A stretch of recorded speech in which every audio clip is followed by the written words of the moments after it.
Colombia vive una de las campañas presidenciales más intensas y decisivas de los últimos tiempos. Mientras el país enfrenta una profunda crisis económica, problemas de seguridad, incertidumbre energética y un creciente descontento ciudadano, las propuestas de quienes aspiran a llegar a la Casa de Nariño están siendo examinadas con lupa. En medio de este panorama, una de las voces que más controversia y atención ha generado es la de Abelardo de la Espriella, quien asegura representar una alternativa diferente frente a los sectores tradicionales del poder. En una entrevista que ha provocado todo tipo de reacciones, el candidato habló sin rodeos sobre el futuro de Ecopetrol, la posibilidad de impulsar el fracking bajo estrictas normas ambientales, la reducción del tamaño del Estado, la lucha contra la corrupción, la reforma pensional y la recuperación de la seguridad en los territorios dominados por grupos armados ilegales. También respondió a las críticas, aclaró varias polémicas que se han viralizado en redes sociales y expuso la visión que, según él, podría marcar el rumbo de Colombia durante los próximos años. Quiero comenzar saludándole y, por supuesto, felicitándole ante la victoria que obtuvo y esa histórica votación. Doctor de la Espriella, bienvenido. Abogado, felicitaciones. Julio, muchas gracias. Es un placer estar aquí en Caracol. Un saludo especial para toda la mesa de trabajo y para la gran audiencia de Caracol Radio. Imagínense que lo están escuchando en La Voz del Petróleo a esta hora, 1540 FM, 96.7 en Cimitarra, Las Voces Rovirenses, muchas emisoras alrededor de donde está el corazón de Ecopetrol, que es en el departamento de Santander. Y aquí Espinosa ha documentado una cantidad de temas sobre la dirección actual de Ecopetrol. Yo quiero que comencemos esta entrevista por lo que ha sido pues la caja del país, ¿no? La columna vertebral de nuestra economía. Una empresa que siempre ha estado líder de lejos. Hoy tiene mayor valor, doctor de la Espriella, Nutresa que Ecopetrol. Es decir, es increíble a qué horas Ecopetrol se apagó y seguimos en la mitad del escándalo del señor Roa. Pero yo creo que usted le hable a la gente que le preocupa el futuro de Ecopetrol, una negociación sindical muy complicada, pero sobre todo algo que si usted ganara las elecciones se va a encontrar, y es que el presidente Petro le va a dejar montada la Junta de Ecopetrol. Usted va a respetar la independencia de Ecopetrol, pero si la Junta está montada por el actual presidente, que tiene una visión diferente del futuro energético de Colombia, ¿usted cómo piensa manejar ese problema? Julio, lo primero que hay que decir es que lo que han hecho con Ecopetrol es un gran daño. Han llevado a la empresa más importante del Estado colombiano a unos niveles nunca antes vistos. Por ejemplo, por allá en el año 2022 tuvieron una ganancia de 39 billones, hoy cayeron a 9 billones. Toda la corrupción que ha permeado a Ecopetrol ha destruido sus finanzas.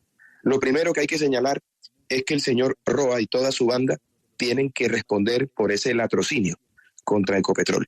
Eso no puede quedar en la impunidad. Eso hay que hacerlo. Y Colombia no puede mirar hacia adelante si nosotros no hacemos que quienes se han robado al Estado colombiano paguen por esos crímenes. A Ecopetrol hay que devolverle un gobierno corporativo, hay que regresarle a los técnicos, hay que sacar a los politiqueros y hay que llevarla a que sea nuevamente la empresa más importante del Estado colombiano. Doctor de la Espriella, una posibilidad es que, como el gobierno quiere, y lo ha manifestado el presidente Petro públicamente, cuando se termine la licencia del señor Roa, él vuelva a la compañía. Hace 4 años, el presidente Petro, cuando llegó a la presidencia y cuando hizo su inauguración el 7 de agosto, se encontró con el doctor Felipe Bayón como presidente, y el doctor Bayón se mantuvo en ese cargo unos meses mientras se hacía una transición. Hipotéticamente, si usted asume la presidencia el 7 de agosto y el señor Roa está de nuevo en la presidencia de Ecopetrol, ¿usted qué haría? No hay ninguna posibilidad que yo acepte eso. A un ladrón como Roa no lo quiero en Ecopetrol, bajo ninguna circunstancia. Pero les quiero decir algo. Yo creo que la justicia incluso puede que actúe antes de que yo llegue y tengan a buen recaudo a ese sujeto que tanto daño le ha hecho a la empresa más importante de Colombia. Eso no lo voy a permitir bajo ninguna circunstancia. Otra cosa que se discutió el fin de semana, candidato, seguramente usted lo vio, es un video de su candidato a la vicepresidencia, del doctor José Manuel Restrepo, que decía que era posible hacer el fracking y al mismo tiempo proteger el medio ambiente. En Colombia se detuvieron, un poco por orden del gobierno y por voluntad del gobierno, los proyectos piloto de fracking en el Magdalena Medio. Y para algunos ambientalistas, ustedes ya han dicho, a pesar de que creo que eso no está tan claro, que quieren hacer fracking donde se pueda, pase lo que pase y pasando por encima de lo que sea. Alguna gente ha especulado en redes sobre si ustedes están pensando en hacer fracking, por ejemplo, en páramos o en zonas reservadas ambientalmente de Colombia. ¿Cuál es realmente la posición que tienen sobre eso? ¿Y de verdad es posible hacerlo responsablemente con el ambiente? Por encima de lo que sea, nunca se ha señalado eso. Ni José Manuel, ni yo. José Manuel y yo somos hombres de leyes que respetamos el Estado de Derecho. No se hará nada, absolutamente nada, por fuera de la norma ambiental. Y en eso quiero ser muy enfático. Bajo ninguna circunstancia vamos a intervenir páramos ni lugares protegidos. No vamos a desconocer decisiones judiciales y tampoco vamos a inobservar la ley ambiental. Lo que hemos dicho es que si nosotros queremos recuperar las finanzas de Ecopetrol y queremos recuperar las finanzas de Colombia, la economía colombiana, tenemos que activar el motor más importante de la economía, que es el sector mineroenergético y de hidrocarburos. Es imposible pensar en cerrar el hueco fiscal, incluso en crecer, si no activamos ese primer motor de la economía colombiana. Y eso tiene que hacerse de manera responsable con el medio ambiente. Y hemos dicho que para aumentar esa producción de 700,000 barriles que hoy tiene Ecopetrol a 1.300.000, pues hay que implementar el fracking. Y el fracking, mucho se dice sobre el fracking, pero poca gente sabe qué es en realidad un fracking o qué es el fracking. En realidad es una obra civil. Si usted hace un edificio o hace un puente o hace una casa con los cimientos adecuados y de la forma adecuada, pues esa casa, ese puente, esa construcción no se cae. Nosotros estamos convencidos de que un fracking responsable no afecta bajo ninguna circunstancia el medio ambiente, porque, insisto, es una obra civil. Después de la tecnología militar, la tecnología más precisa y de mejores resultados es la tecnología de petróleo. Si ese fracking se hace con la empresa adecuada, nunca va a haber afectación, porque, insisto, es una obra civil que si se hace correctamente no tiene por qué afectar el ecosistema, el medio ambiente. Quiero ser enfático. Todo eso que usted ha señalado y que se ha dicho por ahí obedece a una campaña negra de desinformación.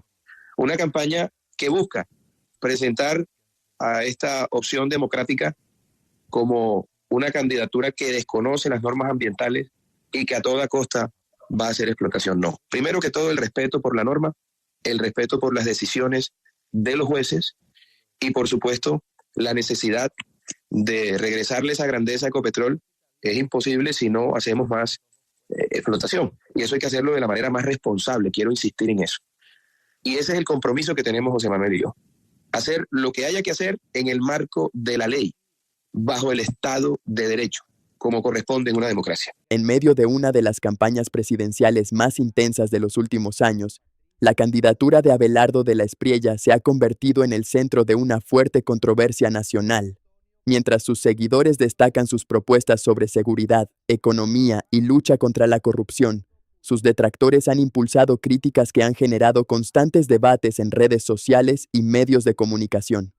Según el propio candidato, gran parte de los ataques en su contra hacen parte de una campaña de desprestigio que busca desviar la atención de las ideas y concentrarla en polémicas. Videos recortados, declaraciones sacadas de contexto y versiones incompletas de sus propuestas han alimentado discusiones que para muchos de sus simpatizantes no reflejan lo que realmente plantea su proyecto político. La controversia ha girado alrededor de temas como la dolarización, el fracking, los recortes al Estado y sus propuestas de seguridad. Sin embargo, de la Espriella insiste en que varias de esas acusaciones corresponden a interpretaciones erróneas o a información difundida sin el contexto completo. Por eso, ha pedido en repetidas ocasiones que los ciudadanos analicen sus planteamientos directamente y no a través de terceros. Lo cierto es que, a medida que se acerca la elección, la batalla política no solo se libra en las urnas, sino también en la opinión pública. Y en ese escenario, Serán los colombianos quienes tendrán la última palabra sobre qué versión de los hechos consideran más cercana a la realidad. Marcela, sé que vamos a tratar temas económicos, que es lo que le interesa al país escuchar. Sí. ¿Qué haría Abelardo de la Espriella, presidente, con el problema de todos los días de ese bolsillo de los colombianos en donde no alcanza, no se llega al final de mes?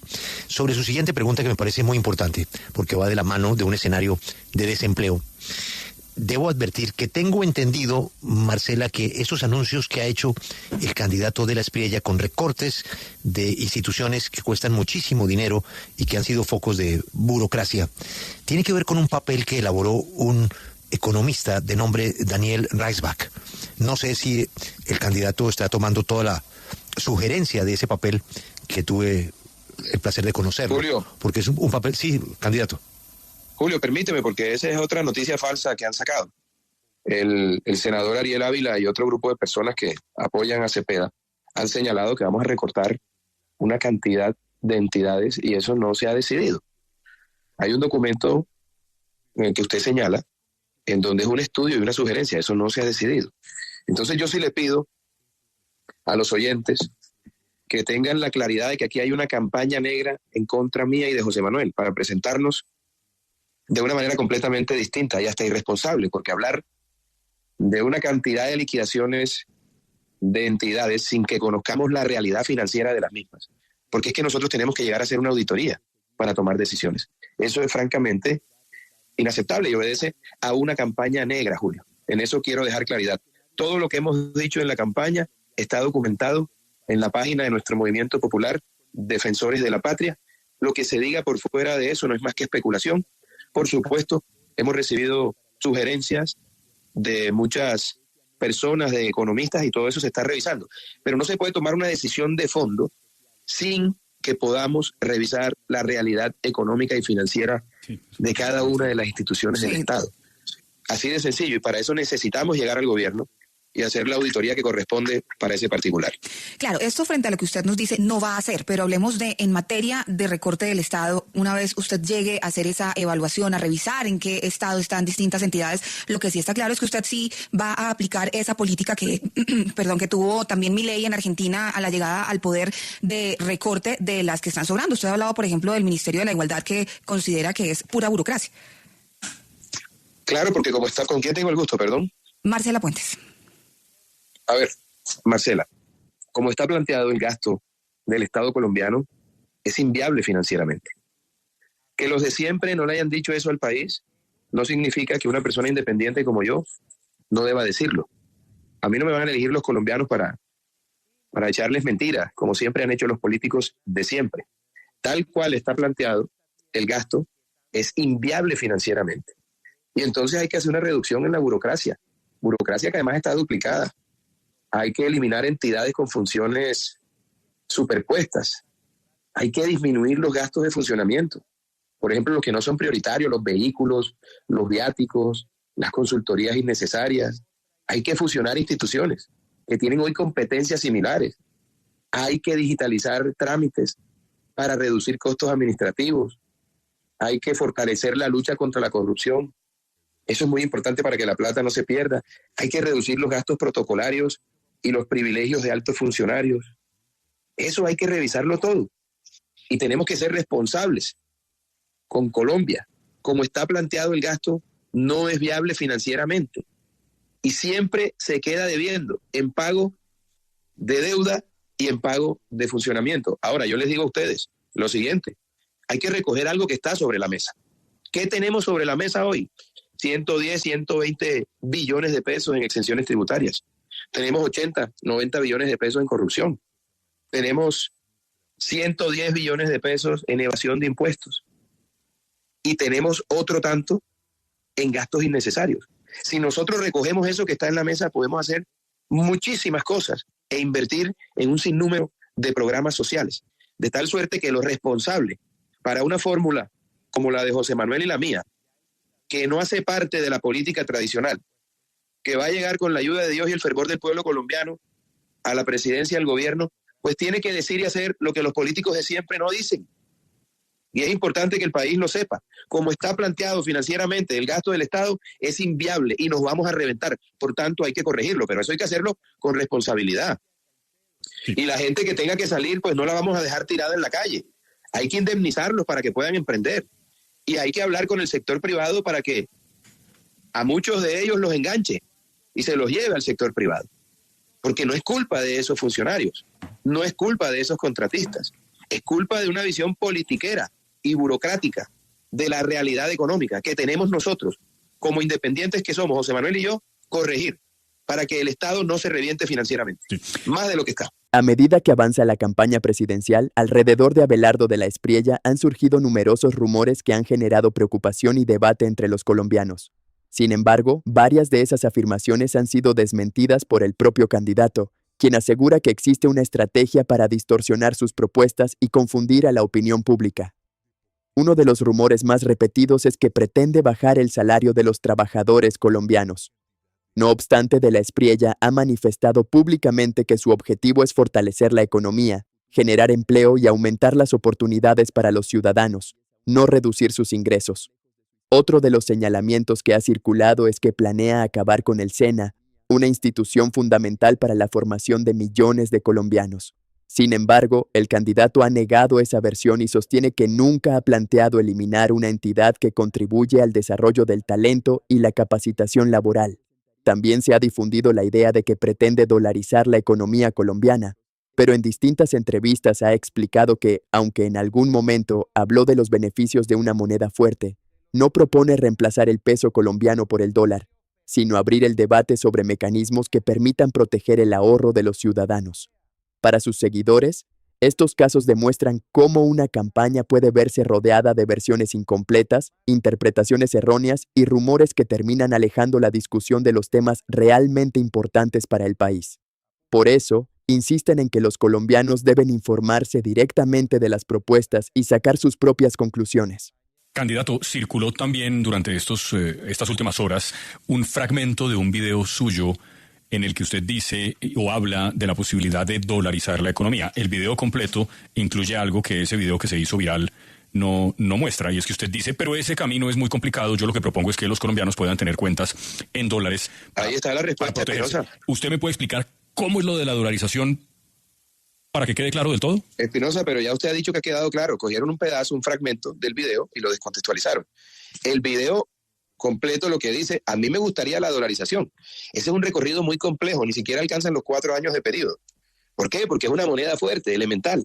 Como no hay tiempo para eso, y dejo claro que no pretendo dolarizar la economía, porque yo soy realista.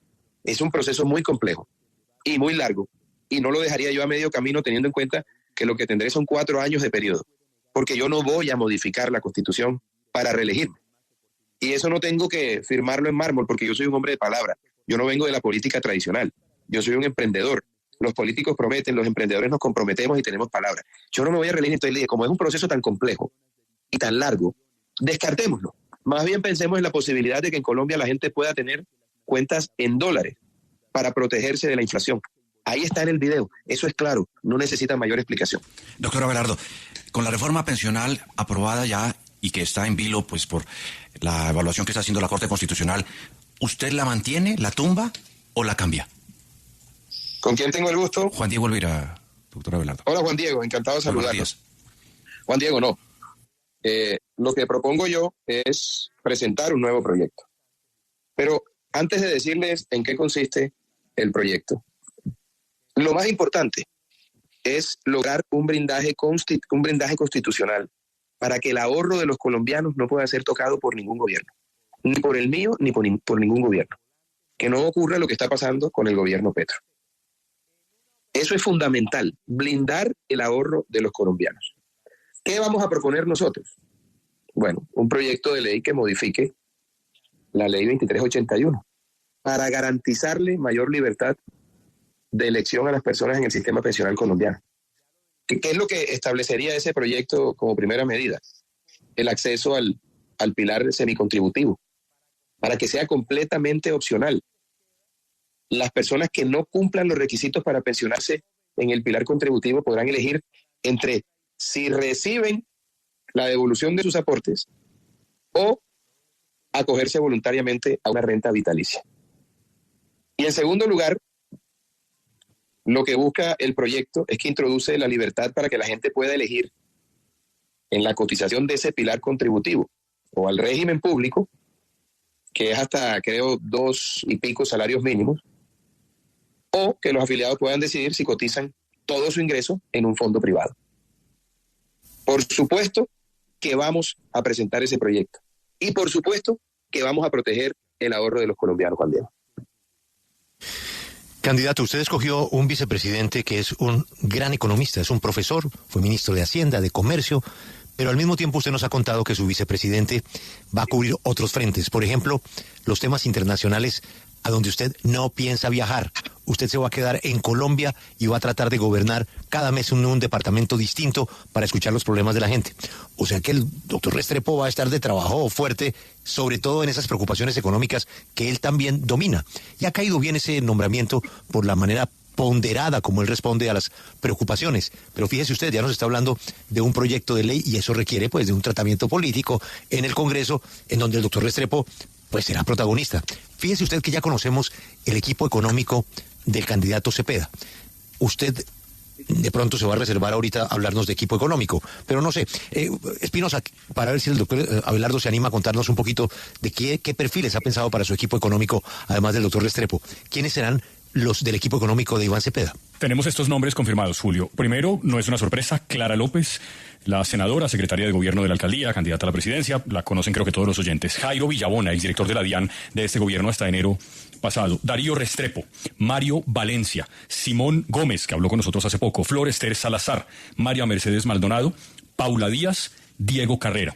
Y probablemente, Julio, hay un nombre más de una persona que es funcionaria pública actualmente y que no está mencionada en esta lista, pero que se sumaría a ese equipo económico del candidato Cepeda.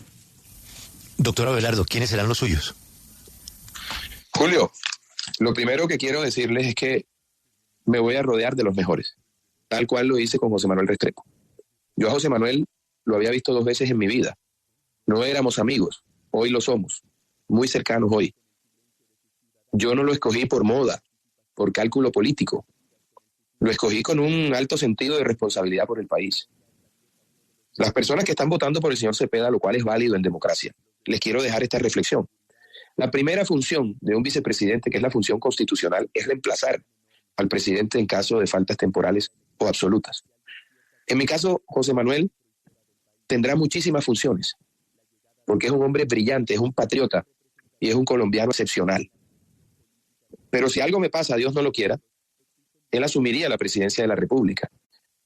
Yo estaría muy tranquilo, porque es un hombre, como lo dije, absolutamente excepcional desde el punto de vista personal y profesional.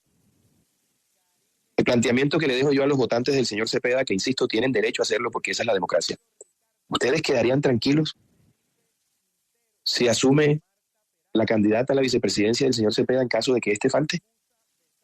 ¿Le dejaríamos la seguridad, la economía y el porvenir de nuestro país a la fórmula del señor Cepeda? Uno tiene que ser muy responsable con esto, Julio. Y en mi gobierno, José Manuel será el hombre más importante. Será el Marco Rubio de la era del tigre. Estará en todos los temas internacionales, en los temas económicos, en los temas de educación y en los asuntos más trascendentales del Estado colombiano.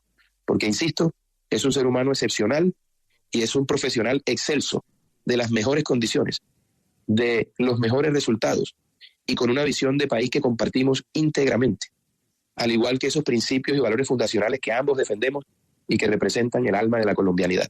José Manuel será el mejor vicepresidente de la historia de Colombia y será un funcionario absolutamente extraordinario. Yo, como tú lo dijiste, Julio, no voy a salir de Colombia en 4 años. Voy a cumplir esa promesa. Voy a despachar cada semana desde un departamento distinto, desde cada uno de los 32 departamentos de la patria, con lista en mano, haciendo microgerencia para resolver los temas que hay que resolver. Y fíjate, hablábamos hace unos minutos del recorte del Estado. Parte del recorte de ese Estado implica salir de entidades del orden nacional y asignarle a los departamentos y a los municipios esas funciones. E irme a esos territorios a despachar desde allá con lista en mano. Y a ejecutar el presupuesto con alcaldes y gobernadores, no desde Bogotá. Ahora bien, con un seguimiento detallado de cómo se invierte esa plata. En la era del tigre no vamos a permitir que nadie robe, porque es tan ladrón el que roba como el que deja de robar.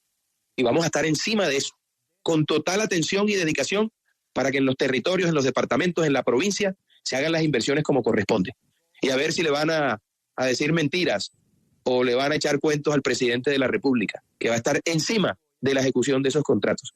Solamente así, descentralizando el poder y llevándolo a los departamentos, es que podemos hacer de las regiones lugares, territorios viables, porque no se puede administrar desde Bogotá un país de regiones. Y eso lo vamos a corregir y lo voy a hacer, lo voy a cumplir. Ya está aprobado que se puede hacer diplomacia sin estar viajando. Yo hablé con el presidente del Ecuador en una videoconferencia y logré que se levantaran los aranceles desde el Ecuador. He tenido conversaciones con presidentes de otros países telefónicamente por videoconferencia. No se requiere ese turismo presidencial, ese viajeteo llevando gente, gastando plata que no hay. Se puede hacer de esa forma y cuando haya una reunión importante que deba hacerse de manera personal, José Manuel será el funcionario encargado por mi gobierno para esos menesteres. De tal suerte que este es un cambio de orden en todo sentido. En las relaciones internacionales, en la diplomacia y por supuesto en ejercicio del poder y descentralización del mismo desde las regiones, para las regiones y por las regiones, Julio. Y después de escuchar todos estos argumentos, vale la pena hacer una reflexión profunda sobre lo que está ocurriendo en Colombia. En cada elección presidencial, los ciudadanos tienen el derecho de cuestionar, criticar y analizar a quienes aspiran a gobernar el país. Eso hace parte de la democracia. Lo que no fortalece la democracia es la desinformación, los rumores sin fundamento y las afirmaciones que se difunden sin verificar si realmente corresponden a la verdad. Durante las últimas semanas hemos visto cómo alrededor de la campaña de Abelardo de la Espriella han circulado versiones que aseguran que va a bajar los salarios, que va a acabar con el SENA, que va a eliminar derechos de los trabajadores o que pretende dolarizar completamente la economía colombiana. Sin embargo, cuando se revisan las declaraciones completas, las entrevistas y los documentos públicos de la campaña, muchas de estas afirmaciones no aparecen de la manera en que han sido presentadas en redes sociales. Y aquí surge una pregunta fundamental. ¿Cuántas personas toman una decisión política basándose únicamente en un titular, en una publicación viral o en un video de pocos segundos? En una época donde la información viaja más rápido que nunca, también es más fácil que las mentiras viajen junto a ella. Por eso la responsabilidad de cada ciudadano es buscar el contexto completo, escuchar las diferentes versiones y construir una opinión basada en hechos. Más allá de si usted apoya o no a Abelardo de la Espriella, lo importante es defender el derecho de todos los colombianos a conocer la verdad. Porque hoy puede ser una campaña política la que esté siendo cuestionada por información falsa, pero mañana podría ser cualquier ciudadano, cualquier institución o cualquier sector de la sociedad. Las elecciones que se acercan no solamente definirán quién ocupará la presidencia de la República, también definirán qué tipo de debate queremos tener como nación. Un debate basado en propuestas, ideas y soluciones para los problemas reales del país, o un debate dominado por rumores, ataques personales y estrategias de desprestigio. Colombia enfrenta desafíos enormes. La inseguridad, el desempleo, la corrupción, la crisis fiscal, el costo de vida y la falta de oportunidades son problemas que afectan a millones de familias. Los ciudadanos merecen escuchar propuestas claras sobre cómo enfrentar esas dificultades y no perderse en discusiones construidas sobre información incompleta. Por eso, antes de compartir una publicación, antes de creer una acusación y antes de aceptar una versión como definitiva, vale la pena detenerse un momento, investigar y preguntarse si lo que estamos viendo corresponde realmente a la realidad. Porque una democracia fuerte necesita ciudadanos informados y críticos, no ciudadanos manipulados por la emoción del momento. Al final, la decisión está en manos del pueblo colombiano. Cada voto representa una esperanza, una visión de futuro y una apuesta por el país que queremos construir. Y esa decisión debe tomarse con información, con criterio y con plena libertad. Gracias por acompañarnos hasta el final de este video. Si este contenido te pareció útil, compártelo para que más personas puedan conocer diferentes puntos de vista y sacar sus propias conclusiones. Déjanos tu opinión en los comentarios, porque el debate respetuoso siempre será más valioso que cualquier rumor. Y recuerda, en democracia, la mejor herramienta contra la desinformación siempre será la verdad. Nos vemos en un próximo video.